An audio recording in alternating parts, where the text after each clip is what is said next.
J'espère que vous allez bien, j'espère que vous vous portez bien. Nous avons découvert au cours de nos investigations via Algérie Part un autre scandale qui a secoué les services de sécurité et qui a été étouffé et qui a été passé sous silence et dont personne n'ose l'aborder ou le révéler ou le divulguer en Algérie. Pour des raisons que vous pouvez imaginer évidemment, il n'y a plus de liberté d'expression, il n'y a plus de liberté de la presse. C'est un scandale qui a touché les services secrets algériens. Deux colonels de deux centres logistiques et de deux casernes importantes de la Direction générale de la sécurité intérieure ont été emprisonnés et placés sous mandat de dépôt le 29 avril dernier par le tribunal militaire de Blida. Il s'agit du colonel Sid Ahmed et du colonel Fouzi. Le colonel Sid Ahmed Yajma'a, c'est quelqu'un qui dirige le CTRI de Annaba. Le CTRI Yajma'a, c'est une subdivision sécuritaire et administrative de la Direction générale du renseignement intérieur. Le CTRI, c'est le centre territorial de recherche et d'investigation. Dans chaque wilaya, pratiquement, dans chaque région déjà, dans chaque région militaire, il y a un CTRI, et dans les wilayas les plus importants du pays, il y a des divisions des services secrets algériens, mais notamment des CTRI. Dans la wilaya de Annaba, par exemple, il y avait le CTRI de Annaba. Le CTRI de Annaba, il était dirigé par le colonel Sid Ahmed. Le CTRI régional qui dirige l'ensemble de la région militaire, de la région de l'Est, qui est la région militaire de Constantine, la 4e région, c'est le colonel Fouzi. Les deux officiers, c'est eux qui ont été emprisonnés le 29 avril dernier à la suite de leur présentation devant le tribunal militaire de Blida. Ils ont été accusés de corruption, de trafic d'influence et c'est la 5e région militaire de Constantine, excusez-moi. La première région militaire c'est Blida, la deuxième région c'est Oran, la troisième c'est Béchar, la quatrième c'est Ourgla, Constantine c'est la 5e région militaire et Tamanrasset c'est la 6e région militaire. Les directeurs, parce que les services secrets en Algérie, ils sont dans une situation extrêmement compliquée. Il y a vraiment, pour vous l'expliquer, c'est une tchèque-chouka, leur organigramme, leur statut, c'est une véritable tchèque-chouka incompréhensible. Officiellement, ils n'appartiennent plus au ministère de la Défense nationale comme à l'époque du DRS du général Tawfiq. Ils relèvent de la présidence de la République, sauf la DCSA, la Direction centrale de la sécurité de l'armée, qui relève de l'état-major de l'armée, l'état-major de l'AMP. Sauf que le statut, ils relèvent leur tutelle, leur institution qui est leur tutelle, c'est la présidence de la République. Mais leur statut, ils ont conservé le statut de militaire. C'est pour ça qu'on les appelle les colonels, commandants, généraux, etc. Ils ont toujours le statut militaire. Donc dans leur organisation territoriale, la DGSI, la Direction générale de la sécurité intérieure, le centre, le cœur battant, le poumon de la DGSI en Algérie, c'est la caserne Antar. Le CPO, on l'appelle, le centre principal des opérations, ou comme dans les wilayas ou dans les régions, les CTRI, les centres territoriaux de recherche et d'investigation. Les CTRI sont dirigés par des officiers qui sont généralement des colonels. CTRI de Annaba, c'est le colonel Sid Ahmed. Le CTRI régional, parce qu'il y a les CTRI des wilayas, ensuite il y a le CTRI régional, c'est-à-dire la direction régionale de la DGSI, de la Direction générale de la sécurité intérieure, qui est à Constantine, parce que Constantine abrite le siège de la région militaire, donc les services secrets sont restés reliés à l'institution militaire dans leur organisation, dans leur statut, mais dans leur organisation interne aussi. Le CTRI régional, c'est Constantine, qui était dirigé par le colonel Fouzi. Présenté deux importants officiers de la DGSI emprisonnés. Personne n'en a parlé. Pourquoi? Parce que c'est une affaire extrêmement opaque et extrêmement bizarre et extrêmement intrigante. Et il y a les deux officiers qui ont comploté au départ, qui voulaient faire tomber leurs collègues ou qui étaient dans une lutte d'influence contre certains de leurs collègues. Ils ont fini eux-mêmes par chuter, par trébucher parce qu'ils étaient impliqués dans une affaire de corruption qui implique 3 civils qui sont directement liés au milliardaire et à l'ex-député FLN, le célèbre milliardaire originaire de Annaba et qui a fait sa fortune à Annaba, même lui il est originaire de notre région. Beaucoup plus, il s'est fait connaître beaucoup plus à Oued Souf et à Ourgla, mais Bahadine Tleba, c'est devenu l'un des emblèmes sinistres de la wilaya de Annaba lors du 4e mandat de Abdelaziz Bouteflika, parce qu'il était député au Parlement, il a fait des affaires, il était l'un des associés d'ailleurs des fils de Ahmed Gaïd Salah, notamment dans l'immobilier, et c'est justement un projet immobilier qui a suscité ce scandale. Bahadine Tleba, en 2019, quand il a senti sa chute, qu'elle était proche, etc., et avant de prendre dès le début de la crise politique en 2019, et donc il a commencé à voir qu'il était traqué, et avant de fuir, rappelez-vous, vers la Tunisie, et depuis la Tunisie, il voulait aller à Malte, en Europe, et il voulait faire du chantage aux enfants de Gaï Salah, Ahmed Labouhalou, il a été arrêté, c'était vers la fin de l'année 2019, vers octobre, voilà. Il a été arrêté vers octobre 2019 à travers une opération spéciale menée par les services secrets algériens. À l'époque, c'était Wassini Bouazza, le général Wassini Bouazza qui dirigeait la DGSI. C'est lui qui a coordonné avec les Tunisiens. Ils l'ont identifié. Il était caché en Tunisie, du côté de Nabil, si je ne me trompe pas. Il a été arrêté en Tunisie, transféré vers l'Algérie, où il a été placé en détention le 17 octobre 2019. Avant son placement en détention, Bahadine Tleba, il avait un projet immobilier. Plusieurs de ces projets immobiliers, pas un seul. Surtout via Annaba. Qu'est-ce qu'il a fait pour éviter de perdre son empire et sa fortune et pour conserver un contrôle plus ou moins assuré sur ses actifs financiers? Il a cédé ses parts dans plusieurs sociétés à des cousins, à des amis ou là des prête-noms. L'un de ces projets qui était important pour lui, c'était le projet d'une promotion immobilière dans une zone, dans un quartier résidentiel qui commençait à prendre du prestige à Annaba durant ces 5 ou 6 dernières années, voire ces 10 dernières années. C'est la zone de Sidi Issa, où je mets Annaba, les enfants de Annaba connaissent très bien la Sidi Issa et les ensembles résidentiels et les projets, les appartements, les villas résidentielles qui voyaient le jour, qui émergeaient ces dernières années. Le projet immobilier, il a concédé un prête-nom. Un prête-nom qui est devenu associé, actionnaire avec le cousin direct de Bahadine Tleba, un certain cousin qui s'appelle Farouk D, qui est un homme d'affaires local à Annaba, qui est connu et qui possède d'ailleurs un journal à Annaba. Comme quelques références, je t'arrive directement. Je m'attarde pas beaucoup sur je ne m'attarde pas beaucoup sur son identité parce qu'il n'a pas joué un rôle important. Hada Farouk, plus le prête-nom qui a été utilisé par Bahadine Tleba pour faire la cession des actifs de son entreprise en charge de ce projet immobilier, plus un homme d'affaires, un autre promoteur immobilier, eux aussi sont impliqués dans son scandale. D'ailleurs, ils ont été placés sous contrôle judiciaire par le tribunal militaire de Blida. Les 3 personnes étaient en charge de ce projet immobilier qui a été paralysé au départ à cause de la crise politique de 2019. Ensuite, il y a eu la crise de la Covid-19 en 2020. Ensuite, 2021, toujours la crise. Ils ont voulu le redémarrer. Donc, les partisans, les acteurs de ce projet immobilier, ils ont entendu que Bahadine Tleba se fasse un peu oublier. Il est en prison. Il a été condamné à des peines de prison, etc. On a oublié totalement Tleba. Elle a été condamnée à 7 ans de prison ferme. Voilà. C'était, comme on appelle, en mai 2022, si je ne me trompe pas. Voilà. Il a été condamné à 7 ans de prison ferme. Décembre 2020. Voilà, décembre. Il a écopé de 7 ans de prison ferme à cause de son implication dans des affaires de corruption, d'infraction à la réglementation de change et des mouvements de capitaux et vers l'étranger. En clair, il a été condamné pour une affaire de corruption qui implique les enfants de l'ancien secrétaire général du FLN, Jamal Ould Abbas, et des affaires d'enrichissement illicite. À Darbob, 7 ans, il est en prison depuis 2019, donc les acteurs de ce projet, ils ont attendu, ils ont pris leur temps, et à partir de 2023, ils ont voulu relancer ce projet immobilier.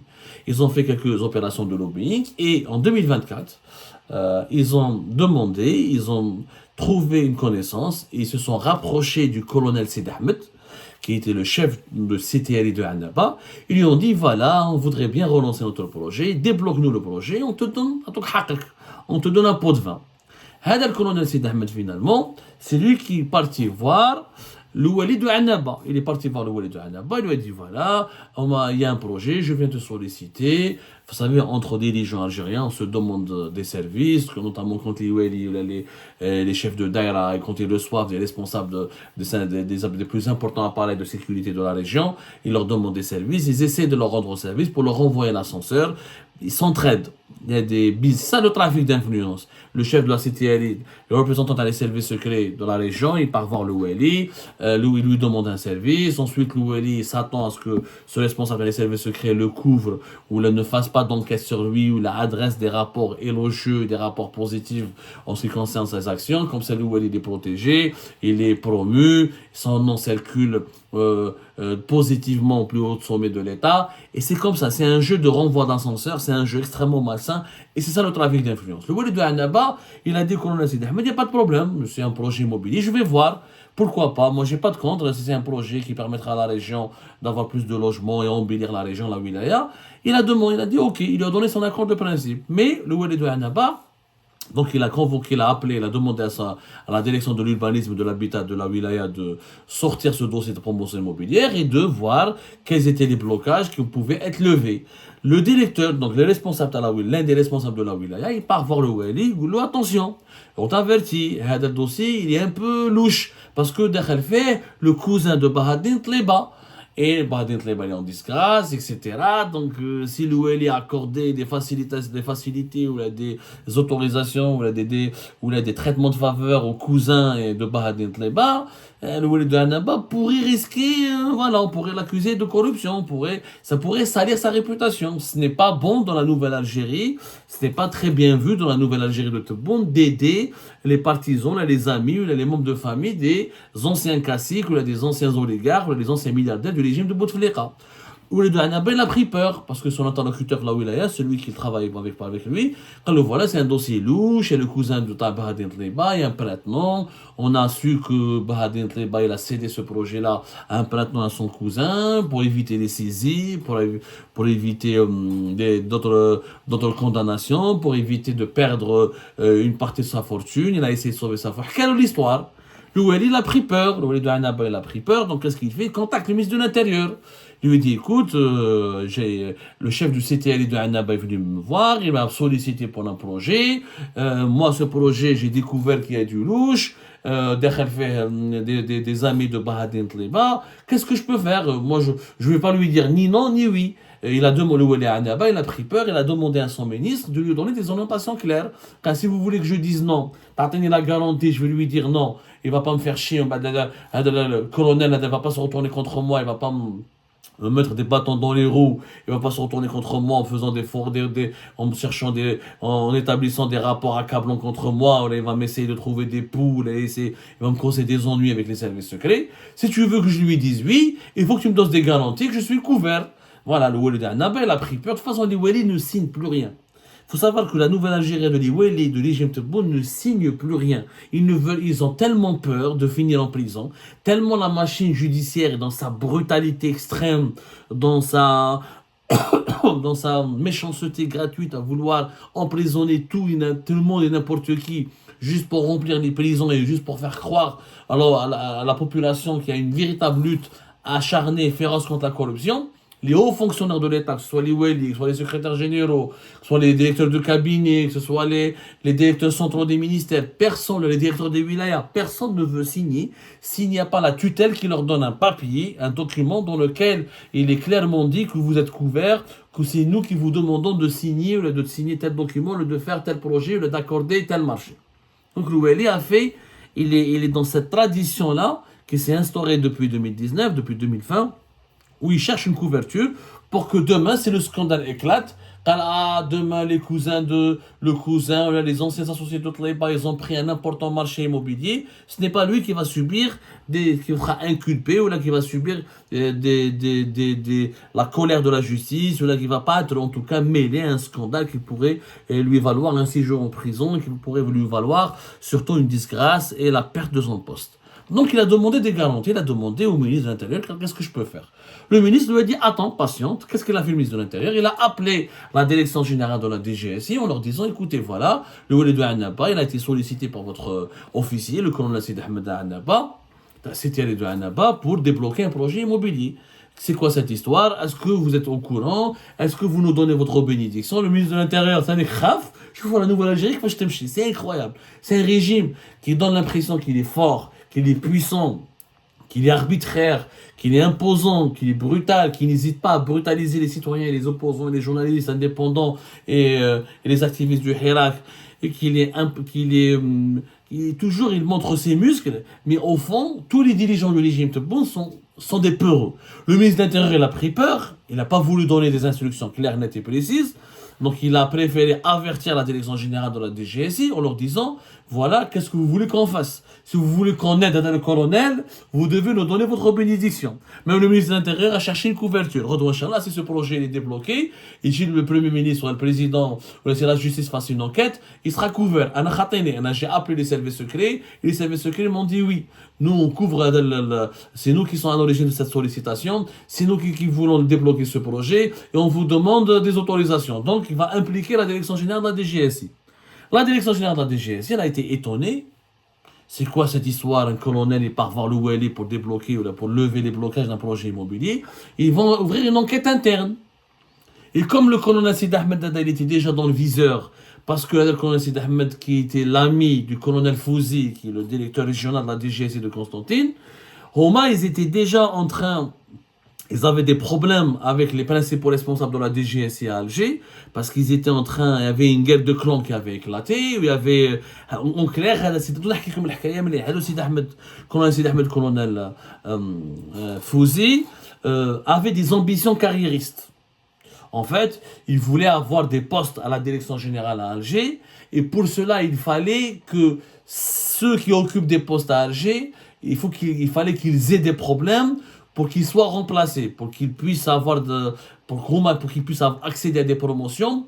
Il fallait que leur tutelle à Alger, il fallait que leurs responsables hiérarchiques aient des problèmes pour qu'ils soient remplacés, pour que la présidence procède à leur remplacement. Donc, il y avait une guerre d'influence, il y avait des ambitions carriéristes. Qui ont l'enquête à Alger, ils ont auditionné le colonel Sid Ahmed, ils ont demandé des explications. Le colonel Sid Ahmed, il a eu peur, que le Manakhatene. Là, c'est le colonel Fouzi. C'est mon responsable direct à Constantine qui m'a demandé d'intervenir pour favoriser les hommes d'affaires, les cousins, et les anciens partenaires et les anciens associés de Bahadin Tléba, afin de lever les blocages pour permettre à ce projet immobilier de voir le jour. J'étais un émissaire, je n'avais rien à gagner dans cette histoire. Colonel Fouzi, donc, il a été impliqué, ce qui a mené à leur arrestation. Et celui qui les a dénoncés, c'est un certain commandant Akram, qui était fonctionnaire de Constantine. C'est lui qui a averti sa direction générale. Attention, les deux officiers sont en train de pactiser, sont en train de faire des affaires avec les cousins de Tléba, avec l'ancien prête-nom de Tléba et avec un autre promoteur immobilier. Ils veulent soutirer de l'argent à ces hommes d'affaires pour débloquer un projet immobilier, etc. Ou les troisième personne c'est un autre colonel colonel Marwan, c'est le chef d'antenne de Constantine. C'est pas le régional. Il y avait le chef d'antenne de la DGSI à Annaba, le chef d'antenne qui s'appelle le colonel Sid Ahmed. Colonel Marwan, c'est le chef d'antenne de Constantine, c'est le colonel Marwan, toujours de la DGSI. Et le régional de la DGSI, c'est le colonel Fouzi.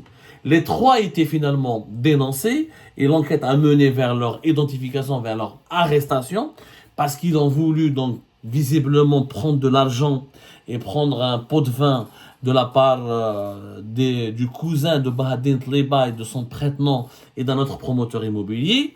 L'affaire a été donc transférée directement vers le tribunal militaire de Blida, où ils ont été ensuite jugés, où ils ont été inculpés officiellement de corruption et de trafic d'influence et d'abus de fonction, et ils ont été emprisonnés. Les deux personnes qui ont été emprisonnées, c'est le colonel Fouzi et le colonel Sid Ahmed. Le colonel Marwan, il a été uniquement placé sous contrôle judiciaire, comme les trois civils, le cousin Ferrer, le cousin de Ferrer D, le cousin de Bahadin Tléba, son ancien prête-nom et un autre promoteur immobilier. Au moment donné, ils ont été placés sous contrôle judiciaire.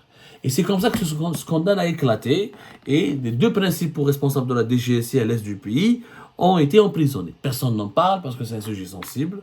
Nous, on en parle parce qu'on s'appelle Algérie Part, parce qu'on est un média libre et indépendant et qu'on aime faire des enquêtes et on aime éclairer la lanterne publique. Donc, et cette histoire, on a voulu la révéler parce qu'elle est symptomatique du fonctionnement du régime actuel. Elle est extrêmement révélatrice du fonctionnement et de la nature du régime actuel. Tout le monde a peur, personne ne veut signer, personne ne veut donner des avantages et la corruption existe encore. La décennie mafieuse, non, la décennie mafieuse n'est pas derrière nous. Il y a toujours des cercles mafieux au sein de la nouvelle Algérie actuelle. La preuve, que les colonels Hado, c'est Ahmed Fouzi, ont voulu prendre de l'argent, ont voulu s'enrichir, ils ont voulu céder, ils ont voulu aider et débloquer les projets des associés, des anciens associés, des anciennes connaissances de Bahadine Tleba, et ben voilà, ils ont été débusqués, ils ont été dénoncés, et ils ont été pris en flagrant délit. Maintenant, ils sont en prison. On n'en parle pas, parce que plus personne n'a le droit de parler en Algérie. Nous, on en parle pour encore une fois vous dire que la corruption n'est pas finie, que le régime Tebboune est extrêmement complexe et extrêmement faible de l'intérieur.